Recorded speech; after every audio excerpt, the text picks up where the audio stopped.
everybody. Welcome back to Entrepreneurs. It's Atlanta's favorite podcaster. It's Elia, and I am here today with part 2 of this lovely unexplained sadness, this lovely story time that we're doing today with this solo episode. But before I get started, one thing I forgot to do, hi live, we are talking about Laurencia. We're doing a giveaway.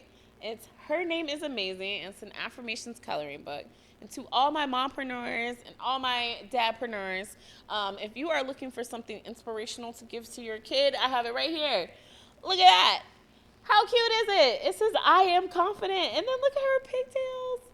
Oh, I want to color this.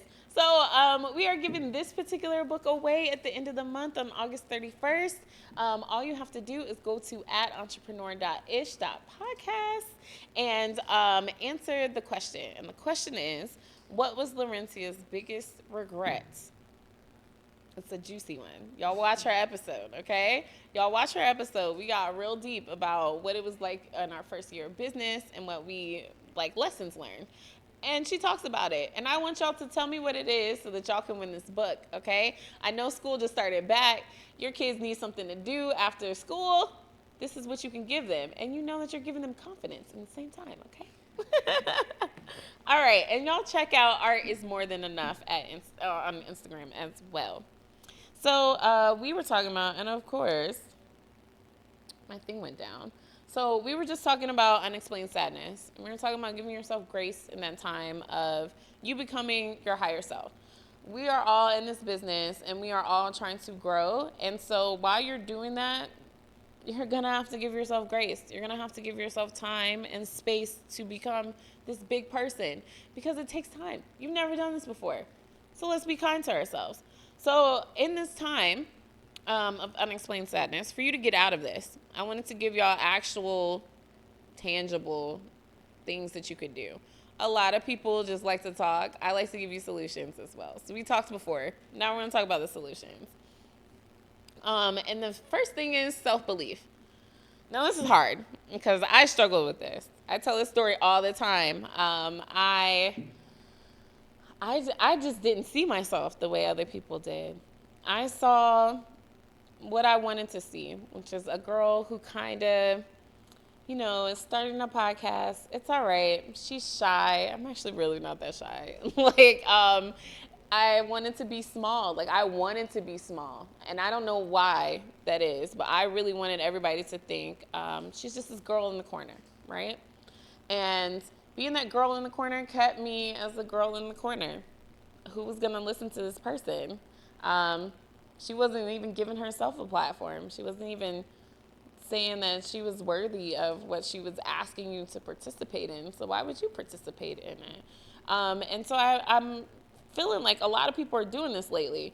I've been talking to a lot of bossies, and let's plug myself real quick. I am the boss bestie matchmaker, and what I do is I have conversations with people just like you, entrepreneurs, who are in the city of Atlanta who are looking for a boss bestie, a bossy. You need one. I talk about it all the time. In order for me to be where I am, for me to even love myself as hard as I do, it was all because of my bossies. I didn't do this by myself. I had help. I had people to tell me, look in the mirror, see how big you are, see where you've gone, see what you've grown into, see who you are for real. And it was because of them that I'm sitting here right now as confident and as great looking as I am. And this is what I'm doing. I want to give this back to you guys. So for the rest of August, I am giving this out for free. I already have 5 clients. I need y'all to join. I'm stopping it at 10. So if you are looking around and you're like, okay, I don't know what to do. I don't know who to talk to. I'm having doubts about my business. Hit me up. Go to Boss Bestie Matchmaker on Instagram and send me a DM. Let's talk about it. Let's get a call scheduled for you so we can really help you find your people because they're out there. I promise you they're out there. They're right around the corner and they're waiting for you. And the greatest thing about me is I get to go through all the potential people for you. So no, I'm not going to bring you some random person that you can't have a conversation with. I know who you are. I know what you like. I'm going to go find that person. That's one. 2, this is a safe space. I know, especially as a woman in the city of Atlanta, it's kind of hard meeting new people because people are fucking scary out here. It's just true. Atlanta is the home of the scammers, okay? So if we know that that's true, a lot of us don't want to meet a boss friend because we're like, okay, are they going to try to scam me out my money? Are we going to sign a contract and they going to run off on the plug? You know what I'm saying? We're not having that. So I take care of that. It keeps you safe. And then the last thing is, I'm there from beginning to end. So I'm bringing you to the people. I'm reserving the reservation at the restaurant for you guys. I'm coming to give you challenges so that you can find your own bossy. In the meantime, it's fantastic. I'm going to start doing a little bit more of kind of testimonials. I'm gonna ask the ladies how they feel about it. But we're gonna get some words from them this weekend so that I can start sharing with you guys real life how I've helped them in this journey. So let's get back to it. We were talking about believing in ourselves and how having a bossy did that for me. So when I said in December, I'm going to podcast, which was a huge step for me. I used to do this as a side gig, right? When I said that this is what I do, I said I was going to do it, and I didn't really feel good about it. I don't know how to explain it, but it was like, yeah, I'm a podcaster. I was talking big shit in my room, but then when it was like, I got to go outside and tell people I'm a podcaster, oh my God. Who's gonna believe me, right? And so then I had to say, what the hell? Like, you believe you, right? That should be enough. But, we all go through this imposter syndrome. And it's like, well, I don't have 1 million listeners, so I can't be a podcaster. You have a channel, right? You have a space. You post there. You're a podcaster. You can say it with your chest. And so one thing that I've learned at all these networking events is just when you say it and you're consistent, people are going to talk about you. And they're going to call you a podcaster. So my self-belief came from other people believing in me. And I think that's wild, but I think a lot of people need to go through that. I had so many people look at me and say, you're a star. I love how you interview. This was the best thing that I've ever been a part of. How can I support you? And in hearing those words, I started to believe in myself. And then I started going, I am a podcaster. Then I was like, I'm Atlanta's favorite podcaster, okay? And we are going to claim that for the rest of my life, okay?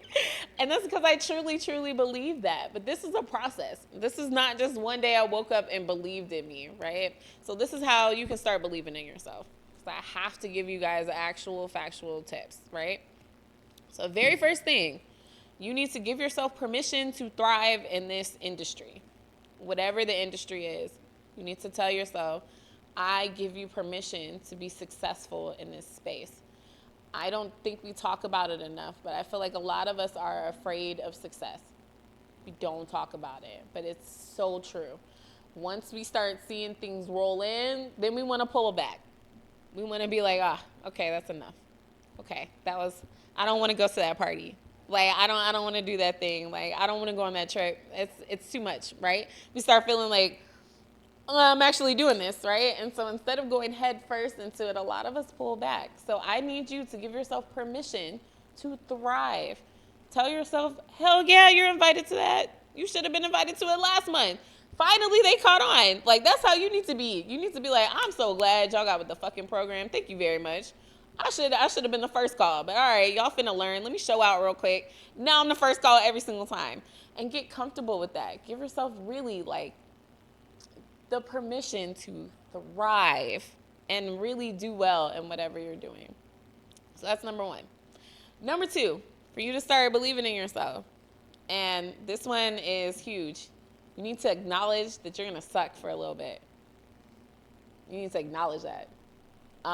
This is something that was really hard for me. I was like, no, this is my calling, so I'm going to be really good at it. You're really good at talking. You're not really good at marketing. This is something you got to learn. You're not really good at filming yourself, right? This is something you got to learn. You got to get help with, right? These are things that are part of what you do, because I think everything that we do, it's 5% your talent and the rest is it's all marketing. It's all getting yourself out there. It's all money and relationships. Like this is part of it. So You got to acknowledge that you're going to suck for a little bit. Like I was saying earlier, you got to give yourself grace in the fact that you are new at this. Like if you've only been doing business for 2 years, you're a toddler in this bitch. Like, toddler, you expect the toddlers to be out here running shit? No. Like, that's not how it goes. And even if they were, you'd be like, wow, the toddler has no idea what is going on. They just doing it, right? And so this is how you have to be with yourself. You just have to be like, look, I'm gonna suck for a minute. You guys ever start a workout program just like out of nowhere? Go for a 10-mile run right now. Tell me you're fantastic at that shit. You are not. You finna suck. You finna be breathing real hard. You gonna stop. You gonna be like, fuck this. I'm not doing this at all. This is gonna be a challenge. This is gonna be something that you have to do. Even if you do make it a full 10 miles, if somebody asks you to do that shit again, you finna be like, yo. So no. I'm fucking not. But this is what being an entrepreneur is. You are constantly running 10 miles. So do not get mad at yourself. Do not get mad at yourself. It's the first time that you did it. You suck ass. It's okay. We all sucked ass for a minute. However, the only way you get better is practice. So that's number 3. You gotta practice. That's the only way you stop sucking. Because if you quit, you're gonna suck forever. And I don't know about you, but I can't suck forever. Like, that would bother the shit out of me. That would bother me more than not doing it.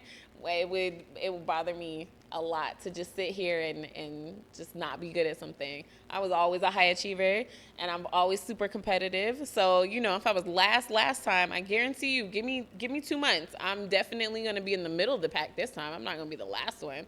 And then after that, give me 2 more months. I promise you, we talking about top 5.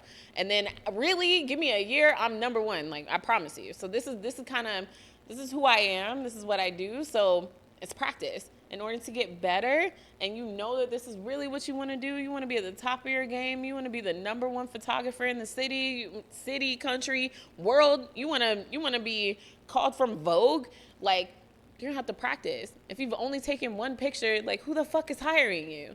Like, this is real. Like, we have to be real honest with ourselves. We have to be like, okay, I'm probably not going to get the biggest deal straight out, but I'm going to try to get a deal, or I'm going to try to get at least approached for one, so then I understand I'm in the right direction, right? So this is what we have to do. We have to practice. And I know it takes a long time to practice. So here's what we're going to do. We're going to set these moving targets. You need to sit down, and you need to be realistic with yourself about how much you are going to practice. It's like, you guys ever be in school and you have to read a book and they give you like a whole month to read the book, but you try to read it all the night before, and then you're sitting up there and you only got to chapter like 12 because it took you an hour to read every single chapter? Yeah, no, you can't do that. Like, you really do need that whole month of practice. Like, you really do need to space this shit out. So I want you to sit down. I want you to write down what your plan is. How many times a week are you going to give this? How many hours a week are you going to give this? I'm going to be honest. If you are giving more time to your regular job than you are to your side hustle, you're going to be better at your regular job than you are at your side hustle. It's just that. So I understand we all have stuff that we need to do. However, we need to understand that whatever we're practicing the most, spending the most of our time on, is what we're going to get the most efficient at. So that's why a lot of people do take the time and just want to do their own business 100%, because they want to practice all the time on the thing that they're doing so that they can cut down that time. I remember her name is Trishana. I hope I'm saying that right, but she's on Instagram. Y'all should follow her. She has Mixins downtown. She's the owner of that. And she said something so profound that ever since she said it, I have been thinking on it forever. She said, look at this as like a jail sentence. How long do you want to spend in jail? You want to do 5 years, or you want to get out for good behavior? That's it. So when you're thinking about your business, it's going to be time. There's always this time of let me figure it out, right? Everybody, if you think about everybody, Michael Jordan didn't get on his first team, right? But he didn't let that shit stop him. He didn't stay in that place of, oh, I'm just going to practice. He was like, no, I'm finna practice until I'm the fucking best. Same thing with Kobe. He didn't always win every single championship until he did. This is kind of one of those things that you have to like just know. You have to understand that there is a point in time where you got to build yourself. Think about 50 Cent. Like, he used to be just the in the club nigga, but like now he like runs everything. Like, if you think about media, this man is like probably one of the first people that you think of. And that's because he spent his time doing the work. He spent his time in the trenches. He spent his time sending pilots. He spent his time doing. So how long do you want to be in jail? Let's think about it. Me personally, I'm like, I don't want to spend a lot of time here. I'm trying to get up here. I got goals. I have things that I want to do that I put a kind of time limit on myself because I said I'm going to do this 3 to 4 times a week. Same way I did with working out. I said I'm going to dedicate time. I actually have it where I put in 40 hours a week on my podcast, on my business, on learning how to market, on learning how to money manage, on all of that stuff because I'm not trying to stay here. So I know if I was at a job for a year, I would be super proficient by the end of that time because I was spending 40 hours a week on it. I want to do the same thing. So that's how you can practically start believing in yourself because now no one can tell me I don't know how to go live on a podcast. What do I do every fucking Thursday? I go live on a podcast. You can't tell me I don't know how to speak and hold a crowd's attention because I do that. I know I do that well. So, and this is because of the practice. If you had asked me this on April 1st when we started, I'd be like, oh my God, what am I supposed to do? I was shaking, like literally go back and watch. Like my hands were like this, like the whole fucking time. But now I'm like, there's no shaking. And it's because I practice. It's because I actually sit down and I take time to think about what I'm going to talk about. I take time to bring the people that I'm bringing here. I research them. I make sure that there's probably not a lot that I don't know about them. If I don't know about them, I make sure before we start the show to ask them questions about the gaps that I need filled so that I'm not unprepared. That's what you need to do. Also, people see that and they see professionalism and then they want to work with you. So then you're validated on the outside as well. And I think that is really what a lot of us are waiting for is the outside validation. But once you validate yourself because you know you're working on it, then that's just going to come because they see it. They see you're confident. People love confidence, y'all. People love confidence. Would you go to a gas station that said they kind of sell gas? That sounds fucking ridiculous. That sounds like, are you a trap house? Like, that sounds like y'all just finna take my money. Like, I'm gonna give you $40 and get no gas. Like, you might have gas today.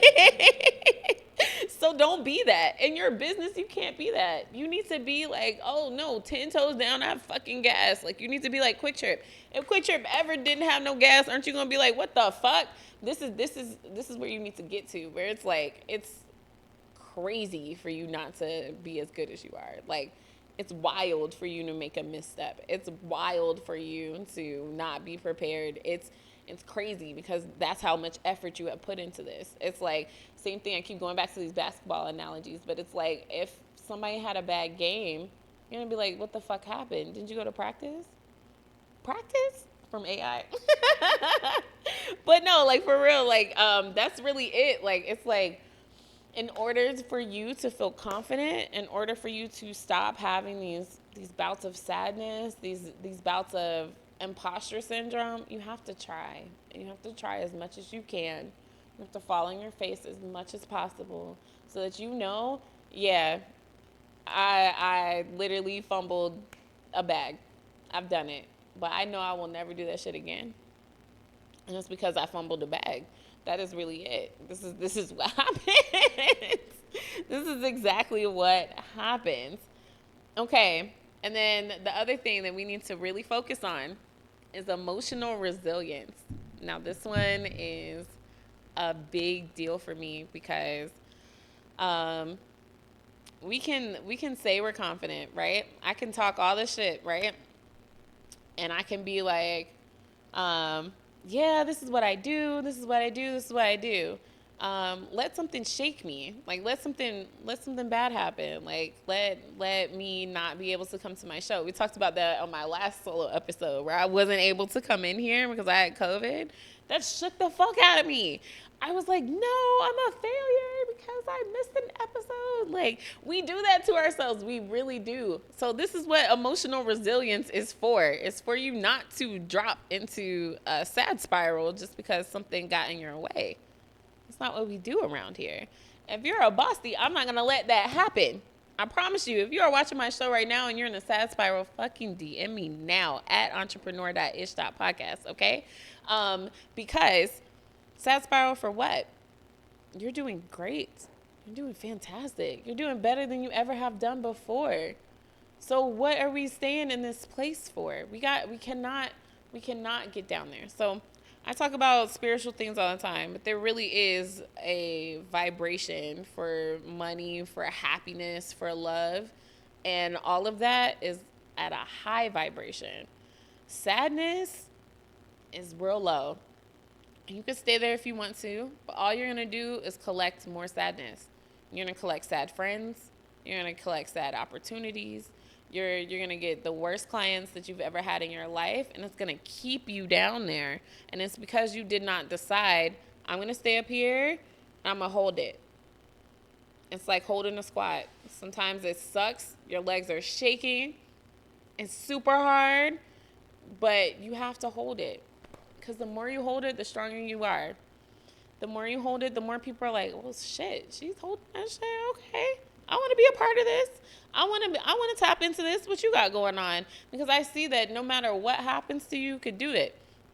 I pride myself on being that person. I pride myself on being the person that no matter what the fuck happens, Ellie's going to show up. I even had to get to a point where I was like, if you nervous, that means you vibrating high as shit. Let's go. Let's fucking go. Liv said this earlier that I really liked what you said when you were like, oh, my car's breaking down. I can't get there. I gotta fucking go now. Like, I have to. That's emotional resilience. That's emotional resilience, though. I'm so proud of you because, like, for real, that is really what it's all about. It's being like, okay, there's an obstacle, but fuck it. Because I have a plan. I know where I'm going. This is what I'm going to do. We're going to say, fuck it. I'm not going to let that make me sad. I'm not going to let that keep me from meeting who I need to meet. I'm not going to let that keep me from showing what I can do. And that is all because you're resilient. You have to stay there. You have to stay there. And I know it's hard. This is where bossies come in. Again, we're going to plug the Boss Bestie Matchmaker because this is what you need. But this is where bossies come in. When you start to feel like, I don't know if I'm doing this right. I don't know if I can hold it. That's when you ask somebody to stand there with you and spot you. That's what they're there for. Because they're going to give you all the motivation. They're going to tell you, girl, I remember when. Let me tell you about this time where you inspired me. They're going to be like, ooh, I remember that you said something that was so profound and changed my life, or you made me meet this person that got me this job, or whatever it is that's going to make you go, nope, I can do this. I'm in the right path. I'm doing the right thing. And so this is why I'm saying emotional resilience will get you out of any sad spiral, will get you out of any unexplained sadness that you're having. And believing in yourself will make sure that you never, ever be sad again. Because once you believe in yourself, the sadness is like, for what? It's in the way. It's in the way. And starting for me to get to, I'm wasting my time being sad. I don't know about y'all, but I have finally learned that time is the only thing we cannot get back. And I'm going to tell a little bit of a sad story, but I have to tell it. I grew up in Lithonia. Shout out to Lithonia. And I went to a charter school for elementary school. And then my mom moved to Lithonia, and she put me at Lithonia Middle. And when I say this is the blackest school I ever gone to, I mean it. And it was a shift for me because I was used to like a multicultural school, and then it was like just black, right? And it was a shift for me because now all of a sudden the shoes that I wore mattered. All of a sudden I had to, what was the belt with the neon signs where you could put like your name or something going across it? Like I needed those. I needed fucking Nikes all of a sudden. I needed Polo all of a sudden. I was like, what the fuck? My mom can't afford that. Like, what are we doing? Why are y'all dressed in $1,000 to go to fucking middle school? But that was what it was. Like, that's what it was. Like, and that was a culture shock for me. And so for the first 3 months of middle school, I didn't have a friend. I didn't have a single friend. I just went to class and I was the nerd that everybody was talking about. Oh my God, here's a smart girl, whatever. It was weird to be smart. I had never known that. I thought it was okay to be smart. But apparently in black schools, it's wrong. It's absolutely awful for you to be educated. It makes no sense and I can't stand it. I really hope it's changed. Like, I swear to God, I hope it's changed. But when I was growing up, it was like not cool to be intelligent. Don't understand that. But I didn't have friends for 3 months. And my very first friend, his name was Eric, and he came up to me and he was like, "You're smart, but you're cool." And I was like, "Thank you." I was like, finally, somebody has taken the time to get to know me past the smart kid, right? And so I met him when I was like 11. And I really stayed this man's friend like his whole life. And when I say we were so close, like so close. I mean, I saw him every weekend. I called him like clockwork. If I needed to be saved, if I was at a club and I was too drunk to go home, I was calling Eric. Like this was literally my best friend. He started dating my cousin. He knew my family. When COVID started, he was at my grandma's house with my aunties, hanging out, eating dinner with my dad and stuff like that. I was like, where are you? I was like, I hear some very familiar voices. And he was like, I'm at your grandma's house. I was like, what the fuck? And then, okay, so it was like a secret with them dating. So they were like not telling me that they were dating, of course. And so then he was like, yeah, so I'm at your grandma's house. I was like, oh yeah, okay, so you are dating my cousin. I fucking thought so. But I loved it. I loved it. And so, I had to change my life and I couldn't see him as much anymore because he was friends with somebody who I don't talk to anymore. And I saw him at me doing one of my podcasts. So here I am, backpack kid, got my camera. I'm going to go cover an event. And who the fuck do I see at the front door? I see Eric. And I'm like, oh my God, I miss you. What are you doing? I start crying. I'm like, oh my God, I miss you so much. And that was the last time I saw him. 6 months later, he was shot doing his job. And it shook me because I thought we had a lot of time. I thought I had time not to talk to him. I thought I had time to grow my business and then bring him along, or time for us to, I don't know, get over all the drama that was happening surrounding both of our lives. I thought I had time to, hang out with him and my cousins and in my aunt's house again. And it never happened. So when that happened, literally I went on bereavement, and then right after that I lost my job at Twitter. I got laid off. So Ellie had a mental meltdown after that. But it made me realize we take things for granted. We take our lives and everything that we have for granted. And we pretend like we're not going to pass away one day. And I know this is kind of like a really serious thing, but I want you to think on this when it comes to you being the best and biggest that you can be. You owe it to yourself. Because when we bring up this person, this amazing, wonderful person, it's nothing but good memories. I'm trying not to cry. But it's nothing but good memories. It's everything about this man was big. He met Drake. He met Cardi B. He was a bouncer at a club. And then I remember he fought 21 Savage one time to get him out the And then from him doing that, like, he was able to get jobs as like a bodyguard, because it was like, oh, okay, you don't give a fuck. You're finna beat up anybody. I need you on my team. And I loved him because he, like, literally, nothing was too much. Like when we would go to clubs, he would just walk up to the front and be like, "Come on, let's just walk in there." Like it was never like he never let anything stop him. If he wanted to do something, he did it. And then now I'm looking back and now I understand why. I don't know if he knew, but like he only had a short amount of time here on earth. He didn't get his 75 years that we all think that we're gonna have. And even then, I promise y'all, when y'all turn 75, it went too fast. Like you're like, wait a minute, I want some more time. So with the time that we have, I want you guys to believe in yourself. I want you to be emotionally resilient. I want you guys to go as hard as you can for yourself. I want you to do this because you will never understand what your life has done for people because you're not going to see what the impact is after you leave. That's just really it. So for me, I love you, Eric. You're the reason why I'm sitting here, and you're the reason why I'm really going to cry. You're the reason why I feel like I call myself E-dubs when I go out and I get dressed up like this because that was what he called me.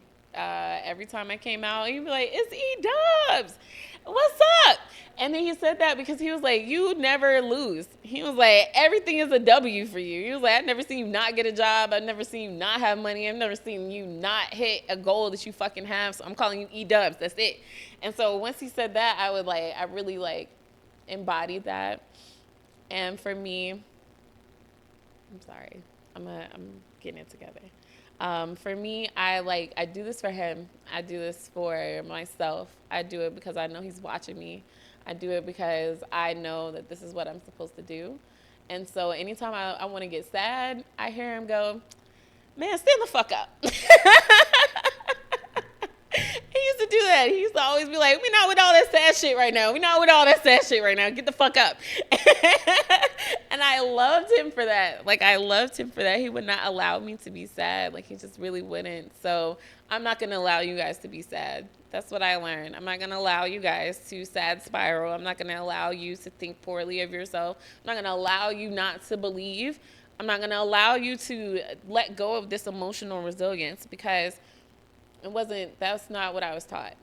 That's not how I was taught to live. That's not how I want to live. That's not how I want to go out. So, I made it through without crying. I'm very proud of myself. But yeah, so I want you guys to really sit down when you are having these triggers. I want you to sit down. I want you to make sure that you understand it's going to take time for you to get where you need to go. And I want you to really, really, really, really, really, really, really never let yourself have self-doubt. You cannot be the obstacle. You got too much other shit going on for you to be the problem. Okay? That's for real.